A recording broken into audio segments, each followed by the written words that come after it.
ওই যে ওপারে বাংলাদেশ আর এই হচ্ছে ভারতের লাস্ট সীমানা বর্ডার। এখান থেকে আমি এখানে নামলে টাচ করে গুলি মেরে শেষ। অর্ধেকটা অব্দি যাবো, ততক্ষণ এই পারের লোকে গুলি মারবে, অর্ধেক যদি পার করেও যাই করে পাবে কপাল করে, ওই পারের লোকে গুলি মারবে, ঠাস শেষ। তো গুড মর্নিং গাইস, এখন বাজে সকাল 6টা, ঘুম থেকে উঠে পড়েছি। আর আমরা এখন একটু পরে চেক আউট করে আবার বেরিয়ে যাবো সাইট সিনে। কালকে 2-3টে সাইট সিন করেছি, বাকিটা করা হয়নি। আজকে আবার এখান থেকে বেরিয়ে গিয়ে ওই জায়গাগুলো দেখতে হবে। মিনি সুন্দরবনে কালকে ঢুকতে পারিনি, আজকে আবার সেখানে যাব। তো গাইস, হোটেল থেকে চেক আউট করে আমরা বেরিয়ে পড়েছি। সবারই খিদে পেয়েছে, হালকা করে একটু পেট পুজো করে নিতে হবে। তো পেট পুজোর জন্য আমরা নিয়ে নিলাম ডিম টোস্ট। তেল দিয়েছে ভরি ভরি, তেল সস্তা আছে।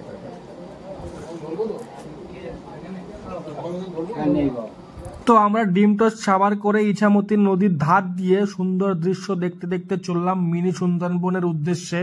তো আমরা চেকপোস্টে ডকুমেন্ট জমা দিয়ে ঢুকে পড়েছি, মানে উঠে পড়েছি টোটোতে। ওইখানে তো রেকর্ড মানে করা যায়নি, কারণ আগের দিন যা কেস খেয়েছি। ফোন নিয়ে নিয়েছিল, ওইখানে রেকর্ডিং করেছি বলে তাই আর ঢুকতেও যায়নি।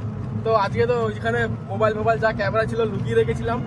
এখন উঠে এখানে টোটোতে উঠলাম। 10 টাকা করে টাকা নিয়ে যাচ্ছে আমাদের। ভিতরে ঢুকেই টোটো, ইঞ্জিন ভ্যান, অটো নেই, ভ্যান আছে, এগুলো 10 টাকা করে নেয়। 10 টাকা করে নিয়ে আবার ঘুরিয়ে আবার নিয়ে আসবে। তো মিনি সুন্দরবনের টিকিট কেটে, মিনিটা কেটে দিয়েছে কাকা, ছিঁড়ে অর্ধেক রেখে দিয়েছে, শুধু সুন্দরবনটা লেখা আছে। সুন্দরবনে ঢোকার রাস্তা, আমরা হেঁটে হেঁটে ঢুকছি। এই যে আমাদের দলের হত্যাকর্তা পালের গোদা আগে যাচ্ছে। তো মেইনলি এন্ট্রি করার মেইন রাস্তা হচ্ছে এটা, এই ব্রিজ দিয়ে জঙ্গলের মধ্যে ঢুকতে হবে। গুটি পায়ে এগিয়ে যাবে, এগিয়ে যাচ্ছি। দেখা যাক এবারে রয়্যাল বেঙ্গল টাইগার ফাইগার দেখা যাবে। তো মেইনলি এখানে যেগুলো আছে, এই যে কই বাঘ, মেইনলি এখানে যেটা দেখার সেটা হচ্ছে গোলপাতা। পাতাগুলো যদিও নারকেল গাছের মতো লম্বা লম্বা, তাও এর নাম কেন গোলপাতা আমি জানি না ভাই। এটা হচ্ছে গোলপাতা গাছ। এটা হচ্ছে যখন গাছটা হয় এরকম করে ছড়িয়ে পুরোটা এরকম থাকে। আচ্ছা, আমাদের গাইড একটু গাইড করবেন কিরকম থাকে এখানে গোলপাতা? এইগুলো ওইটার ফল এই গাছের না? ফলটা গোল তাই গোলপাতা, ঠিক। তবে এখানকার অ্যাটমসফিয়ারটা কিন্তু দারুণ। গাছের তলা দিয়ে আমরা হেঁটে চলেছি এরকম ব্রিজের উপরে দিয়ে। একদম কোনো গাছ কাটাকাটির সিন নেই, গাছের ডাল ব্রিজের উপরে ঝুলে আছে আর তার তলা দিয়ে আমরা হাঁটছি। আরে যারা সুন্দরবনে যেতে পারে না তারা হচ্ছে এখানে আসে একটু মনের শান্তি। ওই আমরা অনেক আছে না ফেসবুক লাইট ব্যবহার করে, এটা হচ্ছে লাইট সুন্দরবন। তো হাঁটতে হাঁটতে চলেছি জঙ্গলের মাঝখানে। এখানে লেখাই রয়েছে মিনি সুন্দরবন। ব্রিজ থেকে নিচে জঙ্গলে নামা কঠোরভাবে নিষিদ্ধ। আর এটা হচ্ছে সিটিং এরিয়া। এখানে এসে মানে এইটুকু জায়গায় এসছি 2 মিনিটে, যদি তাও হেঁটে হেঁটে আসতে কষ্ট হয়ে যায় কারোর, এইখানে এসে বসবে। এটা বাথরুম রয়েছে এখানে সিটিং এরিয়া, এখানে সবাই বসতে পারে, একটু রেস্ট নেওয়ার জন্য এই ঘরটা বানানো রয়েছে। তবে যদিও 2 মিনিট হেঁটে আসলে কার কষ্ট হয় ভাই। এইদিকে একটা রাস্তা চলে গেছে, এদিকে যাবো একটু পরে। তার আগে এইদিকে একটা রাস্তা গেছে, এখানে যাই, এদিকে গিয়ে দেখি এদিকে কি আছে।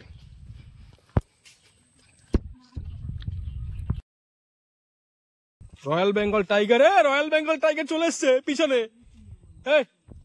এই যে পিছনে দেখা রয়্যাল বেঙ্গল টাইগার। আমি সত্যি বলছি বা, royal Bengal tiger, royal Bengal tiger বলতে বলতে হাজির।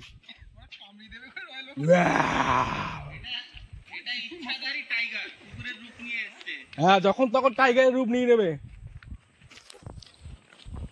রয়্যাল বেঙ্গল টাইগারকে পিছনে ফেলতে পারছি না, সে আমাদের আগেই যাবে, গার্ড করে চলেছে আমাদের। আম গাছ, জাম গাছ এখানে নেই, এখানে সবই অচেনা গাছ, চিনতে পারছি না একটাও গাছ।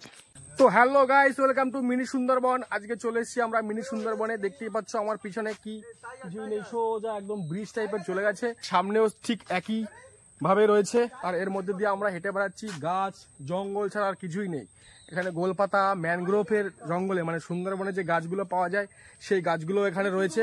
দেখো সুন্দরবনে যে ম্যানগ্রোভের শিকড় বেরিয়ে থাকে না, যারা অক্সিজেন নেয় উপরে উঠে মাটির থেকে, একদম সেরকমই রয়েছে, কিন্তু এখানে ছোট ছোট, সেই জন্য এটাকে মিনি সুন্দরবন বলা হয়। আর সুন্দরবনে সেগুলো বড় বড় থাকে, মোটা মোটা, আর এখানে একদম ছোট ছোট অল্প অল্প বাইরের দিকে বেরিয়ে আছে। পুরো জঙ্গল জুড়ে এরকম রয়েছে।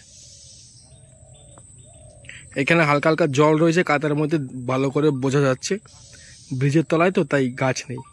আর কিছু ছোট ছোট রয়্যাল বেঙ্গল টাইগার রয়েছে, দেখবে? রয়্যাল বেঙ্গল টাইগার, এটা ইচ্ছাধারী রয়্যাল বেঙ্গল টাইগার, যখন তখন কুকুরের রূপ ধারণ করতে পারে আর যখন তখন টাইগার হয়ে যেতে পারে। তো হাঁটতে হাঁটতে আমরা দেখতে পেলাম সামনে ছোট্ট একটা ক্যান্টিন রয়েছে, যদি কারোর চা পান করার ইচ্ছে হয়, ড্রিঙ্ক করার ইচ্ছে হয়, মানে কোল্ড ড্রিঙ্কস, সেটা এখানে তোমরা করতে পারো। ঠিক জঙ্গলের মাঝখানে একটা ক্যান্টিন রয়েছে, দারুণ।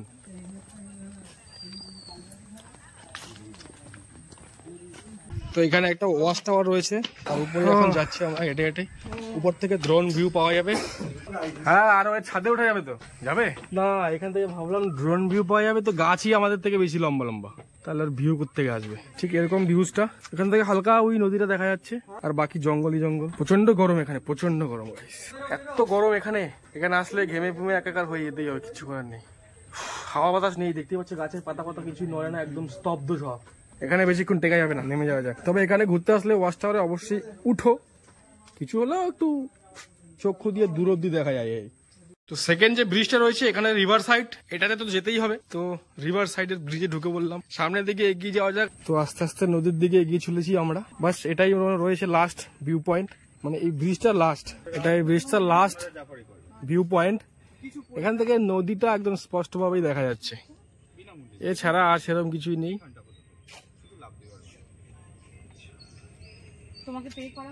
তো এখানে কি বাইনোকুলার? লেবু জল খেলে দূরবীনটা তো ফ্রি, কিন্তু লেবু জল হবে, আইসক্রিম হবে। যদি ভালো লেবু জল খেলে দূরবীন ফ্রি, কিন্তু দূরবীন দিয়ে দূরে দেখা যাবে কি? হ্যাঁ, কি দেখা যাচ্ছে?